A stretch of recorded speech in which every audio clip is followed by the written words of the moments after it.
in covering this. Thank you to everybody who is here from this training and for participating in the training. We've got a great group of people who are learning more about the Safe at Home program and how it works, how they can interact as effectively as possible with the work that we do at DOJ and the work that victim advocates, that law enforcement agencies do, that record custodians do, sexual assault nurses do. It makes a difference in our communities every day. So thank you to all of you who are here participating in the training. So I am Attorney General Josh Kaul, and I'm joined here today by Peter Bennett, who is the Safe at Home Victim Service Specialist, or one of them at the Department of Justice. I'm also joined by Sergeant Lori Duvin, the Victim Service Officer with the Appleton Police Department. I also want to thank the Appleton PD for hosting this training and hosting us here today. So first, the Safe at Home program is Wisconsin's address confidentiality program. It provides a legal substitute address for victims of either acts or threats of domestic violence, sexual assault, child abuse, stalking, trafficking, and also for those who simply fear for their physical safety for one of a number of reasons. Those who are enrolled in this program are able to use it to receive mail at an assigned address that's provided in lieu of their actual address. Our Safe at Home program then forwards the mail from the assigned address to participants' actual address.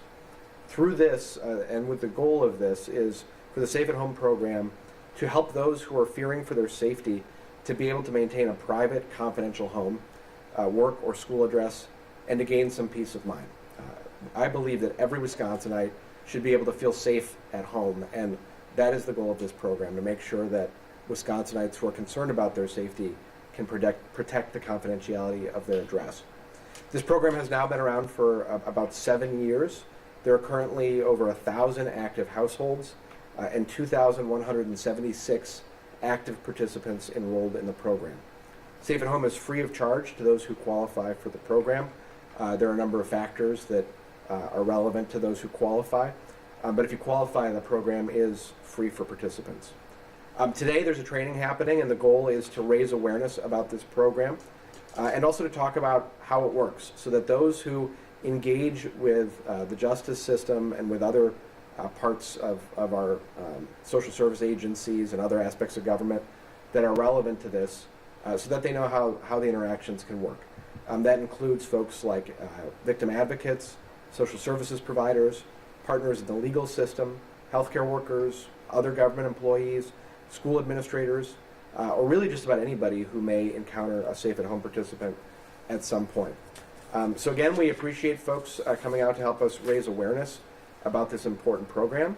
And with that, I'm going to turn things over to the Safe at Home Victim Service Specialist who's here today, Peter Bennett, with more information about the program and today's training. Peter? Thank you very much. So basically here to kind of give just a bit of a broad overview and a recap of what I just talked about in the training. The training was, again, kind of meant to raise awareness for local victim services providers and the public in general about what it is that Safe at Home is, what we do, and how people can access the program. As the AG said, this is an address confidentiality program. It's something that strictly protects the address of people who need that.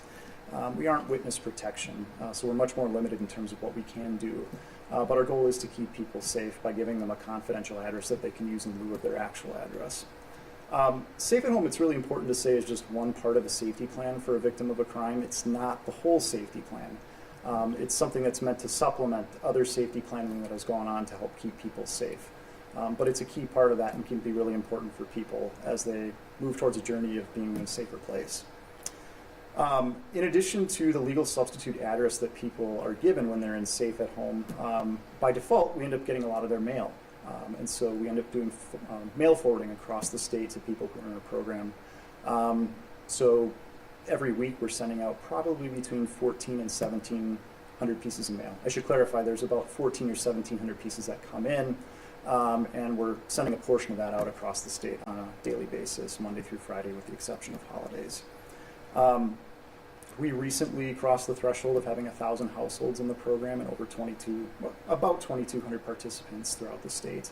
The program continues to grow and has grown every year since I've been here for the past 3 years. people who are residents of Wisconsin who want to enroll in the program need to complete an application and enlist the assistance of an application assistant who can help them complete a safety plan prior to enrollment. They also need to meet basic eligibility requirements for the program, which are outlined on our website, and are something we can talk about further if you have questions about that. Once people are enrolled in the program, then they can lawfully use that address to protect their actual residential address. Enrollment does not require people to provide police reports or criminal complaints or restraining orders in order to enroll in the program. We recognize that not all victims of crimes feel comfortable coming forward to law enforcement or engaging with the criminal justice system, and so this creates a low threshold to entry, or creates fewer barriers to entry so that people can access this program. I think I'll turn it over to Sergeant Dubin. And thank you all for coming and help shed some light on this program and the availability of it. This is an important resource for folks who are feeling endangered or fearful that one of those things may happen to them, that they're in fear of that other person.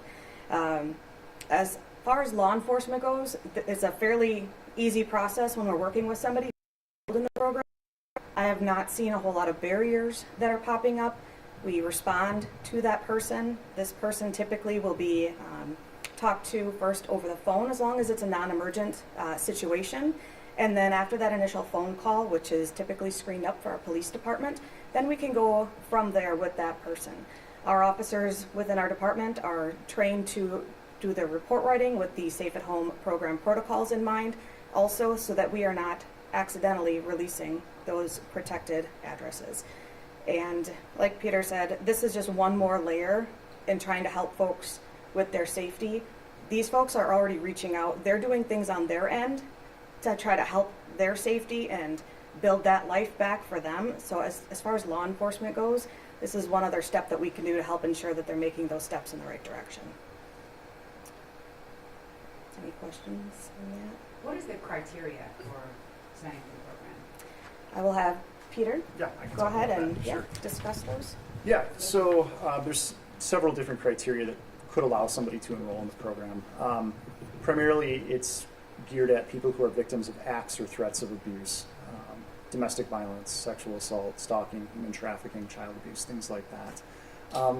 At the same time, we also have part of the statute that allows for people to enroll who simply fear for their physical safety or that of their child or legal ward.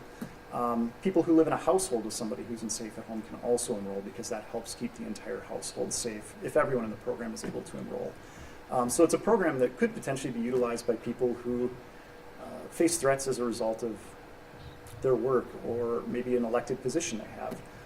It potentially could be the case that a judge or a law enforcement officer, a poll worker, a therapist could potentially enroll in the program if they fear for their physical safety or that of their children. In addition to that, people do need to live at a location unknown to the person they have safety concerns about or intending to move to that location. So those are really kind of the big pieces of it. And then being a resident of Wisconsin is also very critical. AG Kaul, what was your initial reactions to the allegations and finding reports by Dodge County Sheriff's Office regarding an inmate's death in Waupun? Yeah, so I'm happy to take off-topic questions. What I would ask is we first do the on-topic ones while I've got these folks, and then I can circle back, and I'm happy to take those. Absolutely. I usually say that right when people are finishing their on-topic questions. So any other questions on topic? Okay, great. I'll let these folks step aside, unless you're certainly welcome to stay up here. But thank you again to both Sergeant Dubin and Peter for being here, and thank you again to those of you who are part of the training for being here today. So happy to take off topics. Back to the question of what was your initial reactions to the allegations and finding reports by Dodge County Sheriff's Office regarding inmate's death at Waupun? Well, the allegations are incredibly concerning. I read some of the news coverage of the allegations, and anybody who is in the custody and care of the Wisconsin correction system needs to be treated humanely, and we need to ensure that the health and well-being is protected.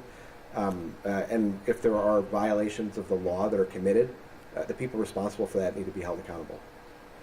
Was the DOJ involved in Dodge County investigation at all, and And or have you been asked to assist with the federal investigation at the alleged smuggling ring at Waupun?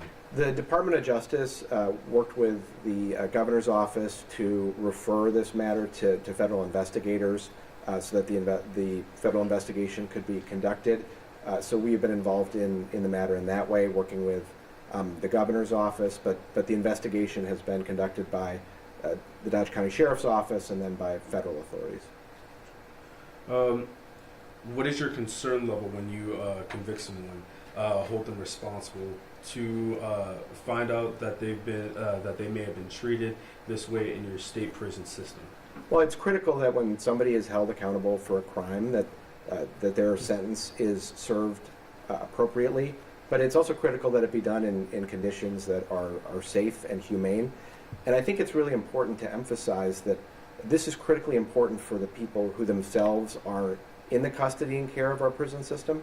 But it's also really important for public safety that we're ensuring that our system is working effectively, because nearly everybody who goes into our correction system will someday leave our correction system, go back into our communities, and making sure that we have programs and policies and processes in place that will keep people safe and hopefully help with, in some cases, recovery, with job training, with other things that can help folks succeed when they leave the system.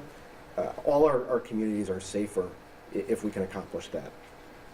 Last one I have. Are you in favor of closing down Waupun and WBAY Correctional Institution, the oldest facilities in the state? Well, I think it's critical that our legislators and policymakers come together to evaluate the system that we're facing right now. We've had some major challenges with the correctional system over a number of years. There's a significant shortage in staffing at a number of facilities. While that's gotten a little bit better in Waupun, it's still a major challenge there, and it's not just Waupun that faces this issue. So making sure that we've got adequate staffing, that we have effective programs in place, and that the high standards that have been set for the correctional system are being upheld. Those are all steps we need to take. I think it's also important for policymakers to look holistically at what things should look like over the next several years, and I think evaluating what facilities we have and whether there are changes that need to be made is something that we need to have a healthy discussion about. Thank you. Hi, Jacob Resnick, Wisconsin Watch. Over the past 18 months, Wisconsin has seen an increase in the number of people killed by police officers. And what do you think is driving this increase, and what is DOJ doing to reduce fatal encounters? Well, there are a couple things I can say. So first, at any incident involving a death is a tragedy. It's also true that each incident that we see is unique. The circumstances of different cases vary widely. At the Department of Justice, we investigate a lot of cases involving officer-involved critical incidents, and each case is unique. Our goal in conducting those investigations is to conduct full, thorough investigations that gather as much information as possible and provide the DA who's making a charging decision with a comprehensive understanding of the facts that are before them. Now, in terms of the outcomes in cases, I'm really proud of the training that we have for law enforcement in Wisconsin. We have a 720-hour curriculum that's part of the training process. And there's a real culture, I think, with our training system of continuous improvement. The 720, by the way, is just to become an officer. There's then certification every year as well. But continuing to evaluate the training programs that are in place is important. But it's also important to remember that law enforcement officers are doing a job that frequently encounters them to run toward danger, into dangerous situations. So working to reduce violence in our communities, that has an impact not only on public safety generally, but also on the number of cases where there are likely to be shootings involved. Having some common sense gun safety measures would also be significantly helpful. Situations where an officer encounters somebody, particularly somebody who's known to be dangerous with a weapon, are inherently dangerous situations. Right now, we don't have universal background checks in Wisconsin, and so somebody can literally sell a gun out of the trunk of their car to a perfect stranger, and no background check needs to be conducted. That is not consistent with keeping our communities safe, and it can lead to all sorts of dangerous interactions. So I think we do need to have more policies that keep guns out of the hands of people we know to be dangerous. And I also think having additional investment in public safety in a number of ways, including through programs that provide appropriate care to folks who are struggling with substance use disorder or with mental health challenges can help. And I'm a big proponent of investing in community policing. I think if we build strong relationships between law enforcement and the communities they serve, and unfortunately we have a lot of very strong relationships already, but we can always build on that.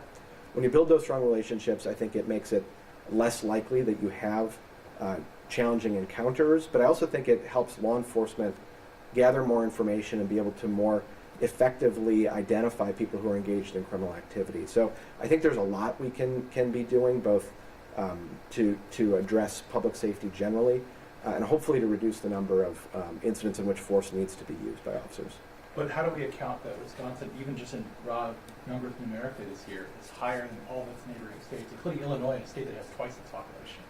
I don't have the numbers in front of me right now. If you want to send those over our way, we're happy to take a look and follow up. But again, the number of incidents that we see with officers needing to use force is most significantly related to the number of incidents in which force needs to be used because of the circumstances.